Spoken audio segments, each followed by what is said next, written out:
Vamos a estudiar el fenómeno de inducción mutua y autoinducción presente cuando una bobina de vanado apretado con corriente alterna se coloca frente a otra bobina similar. Para esta segunda parte es muy importante entonces el uso de dispositivos distintos a los de la primera demostración,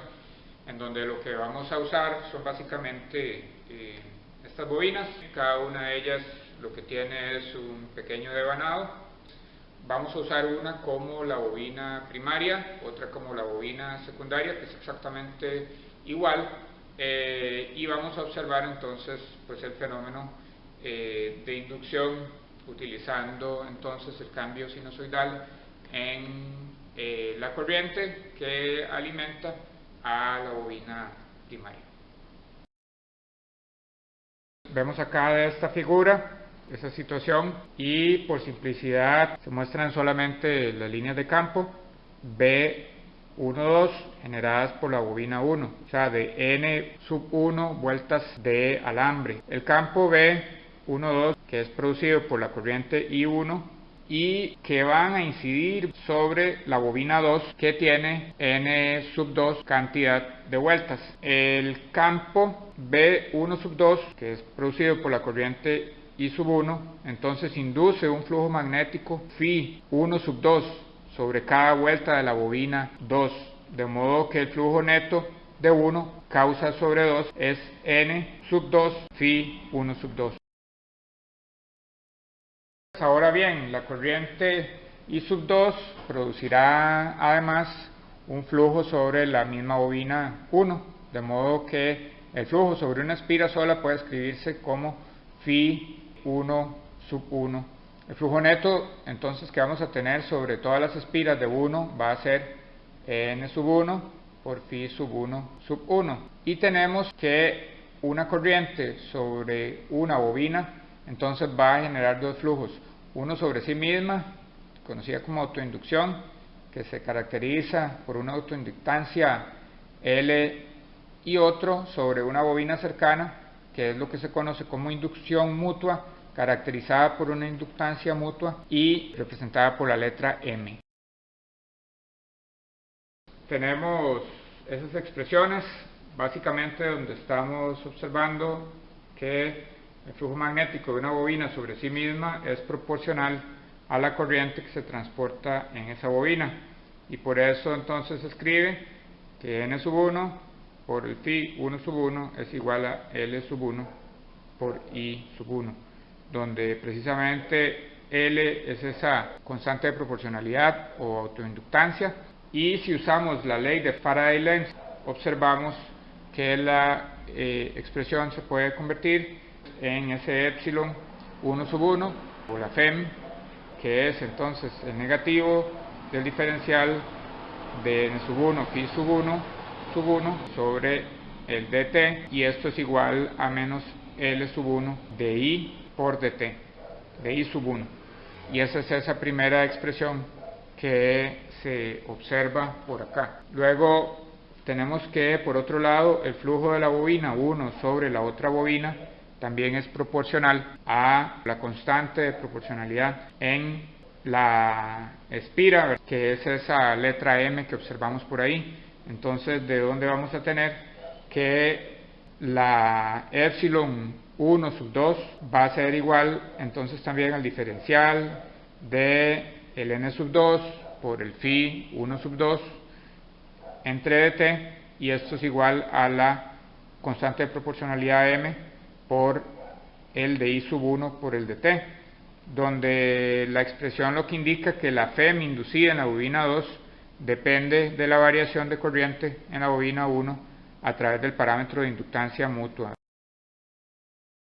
Este tratamiento es completamente análogo para el caso que exista simultáneamente una corriente I sub 2 en la bobina 2. Tenemos por ahí que la FEM inducida por autoinductancia sobre 2, entonces va a ser ese epsilon 2 sub 2,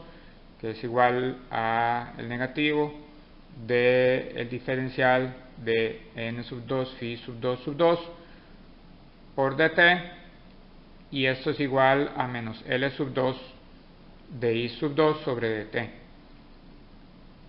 Asimismo, la FEM que la bobina 2 causa sobre la 1 va a estar dada por el epsilon sub 2 1, y esto es igual a negativo de d por n sub 1 phi sub 2 sub 1 por dt, y esto es igual a menos m de I 2 por dt. Vamos a hablar ahora del caso particular de corrientes alternantes. Para esta práctica básicamente vamos también a observar el caso de una corriente alterna sobre una bobina y su efecto sobre la bobina cercana. Entonces hay un tratamiento, ¿verdad?, matemático que busca encontrar las relaciones entre variables eléctricas de interés. Suponiendo que sobre la bobina 1 ingresa una corriente alterna de la primera forma, donde vamos a tener que I sub 1 dt es igual al I sub 1 sub 0 del seno de omega t, en donde el I1 sub 0 es la amplitud de la corriente y omega es la frecuencia angular de pulsación. Utilizando la ecuación que ya habíamos visto, ¿verdad?, para todo lo que tiene que ver con la ley de Faraday-Lenz aplicada en la segunda bobina, tenemos que la pulsación se obtiene como E1 sub 2 dt es igual a menos m por el d I sub 0 seno de omega t sobre dt, y eso a su vez es igual a menos m por I sub 0 omega coseno de omega t. Si se usa la relación que el coseno de alfa es igual al seno de alfa más pi medios, entonces todo esto puede reescribirse como esa expresión, que el epsilon, o sea la FEM inducida 1, 2 dt, entonces va a tener esa forma de menos m I sub 1, 0 omega seno de omega t más pi medios, y que es de la forma matemática E dt es igual a una epsilon máxima, una FEM máxima, seno de omega t más alfa. Esta expresión lo que nos dice es que tanto la corriente en la bobina 1 como la FEM inducida en la bobina 2 son funciones sinusoidales, que básicamente lo que tienen es un desfase de 90 grados entre ambas, y en otras palabras se induce en la bobina 2 una corriente alterna. Entonces eso es lo que vamos a ver básicamente en esencia durante el procedimiento, utilizando voltímetros que funcionan en el modo AC, o sea en corriente alterna, y gracias a eso entonces observar cómo es que se da, gracias al despliegue de los instrumentos, la visualización de esa inducción. Muy bien, para la segunda parte de la demostración se va entonces a utilizar el par de bobinas que observamos acá. Ellas están conectadas en un circuito en donde básicamente tenemos la influencia de una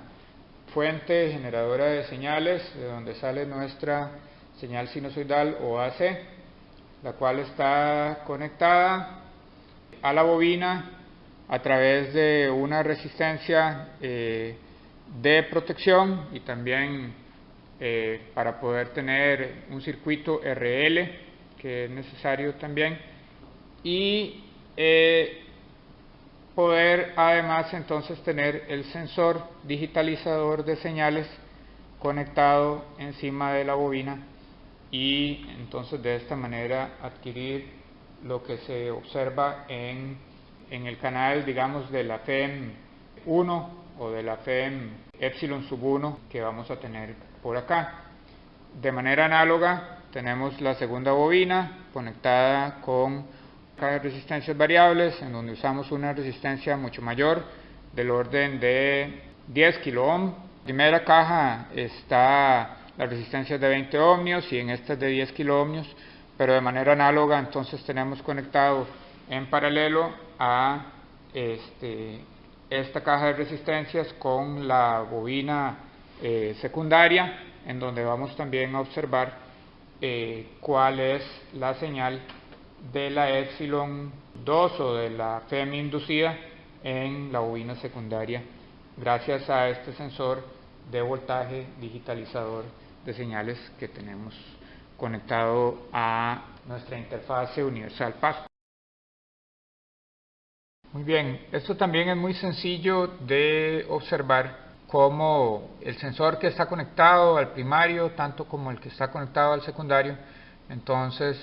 están relacionados entre sí. Observemos que cuando eso sucede en el circuito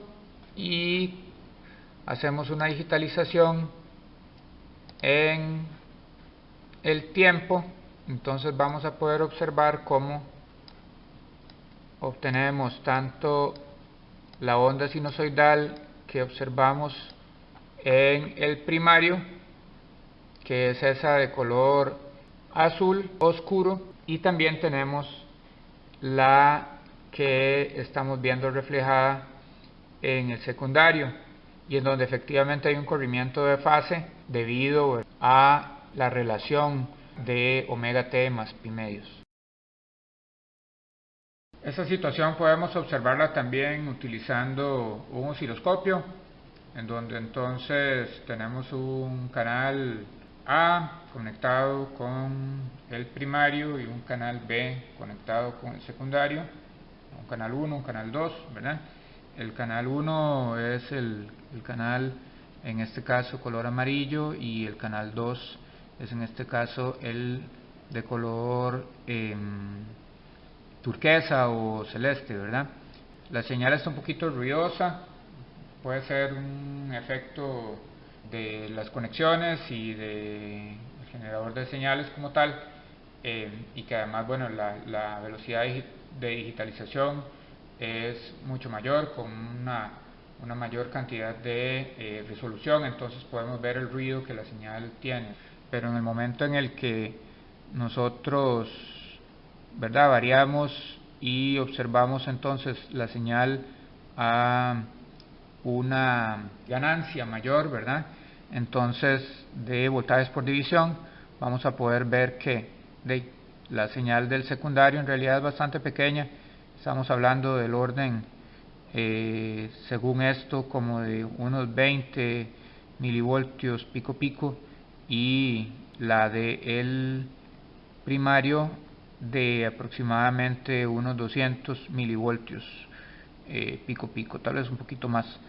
Y esto debido a las relaciones de resistencias que se tuvieron que usar para proteger el circuito, pero donde básicamente sí se observa el fenómeno, ¿verdad?, del voltaje ese inducido en el secundario y la influencia además del corrimiento de fase que se había predicho mediante la teoría.